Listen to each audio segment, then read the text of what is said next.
안녕하세요. 루셈버입니다. 저는 법률사무원으로 현재 3년 정도의 경력이 있고 그동안 일하면서 느낀 굉장히 주관적인 경험과 생각으로 만든 내용입니다.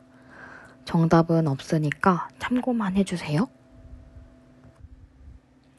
우선 법률사무소, 법무법인을 편하게 로펌이라고 지칭해서 얘기할게요. 첫 번째, 송무직원이란? 송무직원이라 함은 소송에 관한 모든 사무를 하는 직원을 말하는데 법률사무원이라 함은 보통 이 송무직원을 뜻합니다. 변호사님이 재판에 집중하실 수 있게 옆에서 보조한다고 생각하면 편할 것 같아요. 그래서 송무 업무 외에 보통 비서의 성격도 띠고 있어서 전화 업무나 스케줄 관리, 의뢰인과의 소통, 로펌에 필요한 비품을 사는 업무 이런 것들도 합니다. 두 번째, 송무직원의 분야.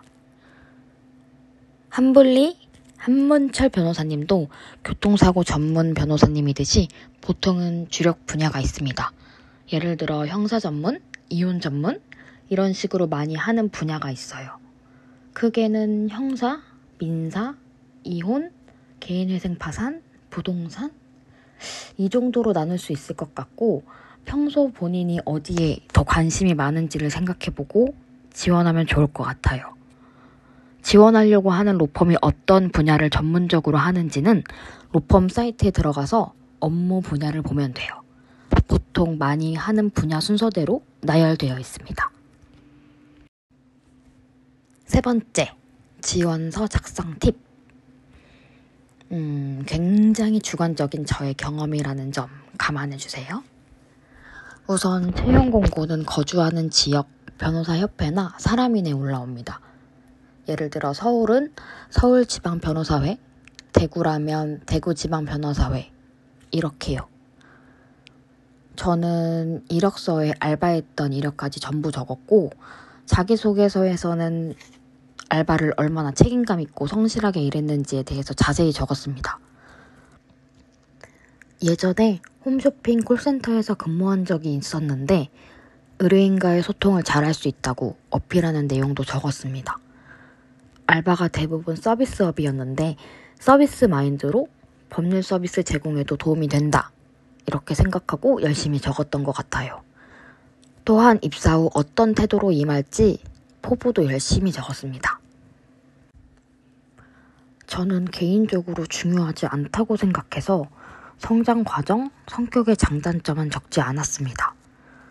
성장 과정은 그냥 TMI라고 생각했고 성격의 장단점은 내가 생각하는 나의 장단점과 대표님이 느끼는 저의 장단점이 다를 거라고 생각해서 이게 의미가 있나 하고 생각했던 것 같아요. 양은 A4 용지로 이력서 1장, 자기소개서 1장, 총 2장 이렇게 작성했는데 이력서는 1장을 다 채웠고 자기소개서는 3분의 2 정도 적었어요. 그치만 성장 과정 그리고 성격의 장단점 이걸 꼭 보는 대표님도 있다고 들었거든요. 그래서 절대적인 거는 아닌 것 같아요. 그치만 절대적인 게 있다면 지원서에 단정하게 찍은 증명사진. 이 증명사진 부착은 진짜 필수입니다. 외모를 본다기보다는 그 사람의 이미지를 보는 것 같아요. 네 번째, 자격증 준비. 솔직히 꼭 있어야 하는 자격증은 없어요. 한글이나 엑셀 관련 자격증이 있으면 좋지만 자격증이 없어도 기본적인 걸 할 줄 알면 그걸로 충분합니다. 한글이나 엑셀을 보통 기본적인 것만 쓰고 사건 관리를 로탑이나 로데스크라는 프로그램으로 쓰기도 합니다. 비서 자격증, 학교폭력 상담사 자격증, 이혼 상담사 자격증도 있으면 좋지만 없다고 해서 채용이 안 된다. 이건 아닙니다. 저를 포함해서 적어도 제가 아는 법률사무원 중에서 위 3개 자격증이 있는 사람은 본 적이 없어요. 저도 이 영상을 준비하려고 검색하다가 학교폭력 상담사, 이혼 상담사 이런 자격증이 있다는 걸 처음 알았어요. 5번째, 학원. 법률 학원을 다녀야 할지 많이 물어보시는데 이것도 자격증과 같아요. 학원을 다닌다고 해서 취업이 잘 되고 안 다닌다고 해서 취업이 안 되고 이런 건 아닙니다. 일단 지원서를 열심히 써서 지원을 해보고 안 되면 그때 학원을 다녀보는 걸 추천해요. 저도 그랬고 학원 다니기 전에 취업이 됐습니다. 6번째, 전공. 채용 공고에 우대사항이라고 적혀 있다면 우대사항일 뿐이에요. 법학 가면 취업이 잘 되고 아니면 안 되고 이런 건 아니었습니다. 학원도 자격증도 전공도 약간 다 이런 비슷한 느낌이에요. 전공했으면 좋지만 자격증이 있으면 좋지만 그렇지 않다고 해서 안 되는 건 아닙니다. 제가 아는 법률사무원 중에서 법학과 전공이 아니었던 사람이 3분의 2 정도로 훨씬 더 많았어요. 7번째, 면접 준비. 보통은 지원서를 바탕으로 대표님들이 궁금한 점들을 질문하게 됩니다. 지원 동기, 왜 법률사무원으로 일을 하고 싶은지를 많이 생각해보세요. 법률적인 내용을 물어보는 경우도 있는데 이는 합격에 큰 영향을 미치는 것 같지는 않아요. 같이 근무했던 동료가 면접 때 대표님이 상소기한을 물어보셨는데 대차게 틀렸다고 하더라고요. 물론 맞췄으면 좋았겠지만 틀렸다고 해서 꼭 면접에 떨어진다? 이건 아닙니다. 신입은 모르는 게 당연하고 보통 가르쳐줬을 때 수용하고 배우려는 적극적인 자세, 또 우리 로펌과 잘 어울릴 만한 사람인가, 이 부분을 많이 보는 것 같아요. 제 지인 중 전혀 무관한 다른 업계 종사자였는데 학원도 안 다녔고 전공도 아니었고 위에서 언급한 3개의 자격증도 없었는데 면접 합격한 사람이 있어요. 성격이 밝고 열심히 하려는 태도를 가진 사람이라서 신입으로 채용된 것 같았어요. 면접 복장은 그냥 단정하게 입으면 돼요. 정장이 꼭 아니어도 괜찮습니다. 저는 정장 입고 면접을 본 적이 없어요. 8번째, 연봉과 인상. 신입 기준 100만 원 후반에서 200만 원 초반, 이 정도인 것 같아요. 그래서 대체로 식비를 제공해주는 곳이 많아요. 월 20만 원 이렇게 딱 정해진 곳도 있고 한 끼에 15,000원 이렇게 제공해주는 곳도 있어요. 이는 면접 시 물어보면 됩니다. 그렇기 때문에 연봉 협상 시 매해 인상이 되는 편이고 인상률은 5%에서 15% 사이? 이 사이에서 인상이 되는 것 같아요. 근데 로펌마다 상이한 차이는 있습니다. 9번째, 나이. 저는 34살에 처음 신입으로 입사했습니다.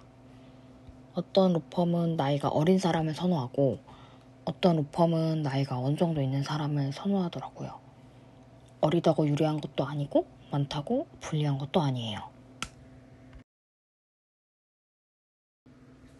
10번째, 텃세. 이전 영상에서 제가 텃세 때문에 그만뒀다고 했잖아요. 근데 이거는 입사를 해봐야 알 수 있습니다. 텃세가 없는 로펌도 있지만 있는 로펌도 있어요. 만약에 텃세가 있다면 그냥 퇴사하십시오. 로펌은 많습니다. 11번째, 결격사유.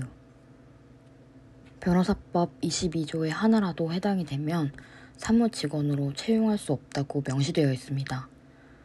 이 사유에 해당하면 변호사협회에 사무직원으로 등록이 안 되고 등록이 안 되면 일할 수 없습니다.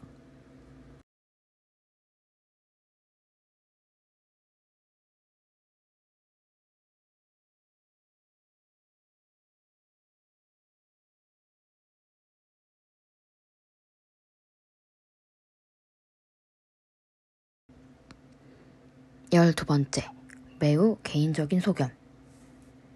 중요한 거는 지원서를 열심히 써서 면접 기회를 많이 얻는 것입니다.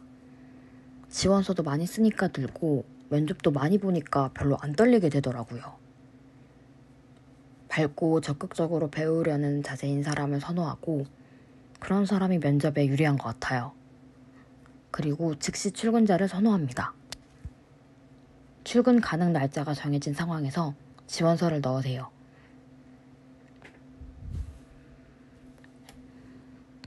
법률 사무원의 단점은 박봉이라는 거고 장점은 워라밸이 좋고 정년이 정해져 있지 않다는 점입니다. 이상한 변호사 우영우에서의 송무직원 이준호는 현실에 없습니다. 드라마는 드라마일 뿐이니 환상보다는 본인에 대해 많이 생각해보고 지원하면 좋을 것 같습니다. 이제까지의 내용들은 우리가 아는 국내 탑에 드는 대형 로펌 이외의 로펌에 대한 경험이고 굉장히 주관적인 내용이라는 점 감안하여 참고 부탁드립니다. 마지막으로 이 영상을 보신 분들 모두 응원합니다. 화이팅! 무엇보다 건강하고 행복하세요. 혹시 궁금한 점이 있다면 댓글 남겨주세요. 댓글, 구독, 좋아요 부탁드립니다. 영상 끝까지 시청해주셔서 정말 감사합니다.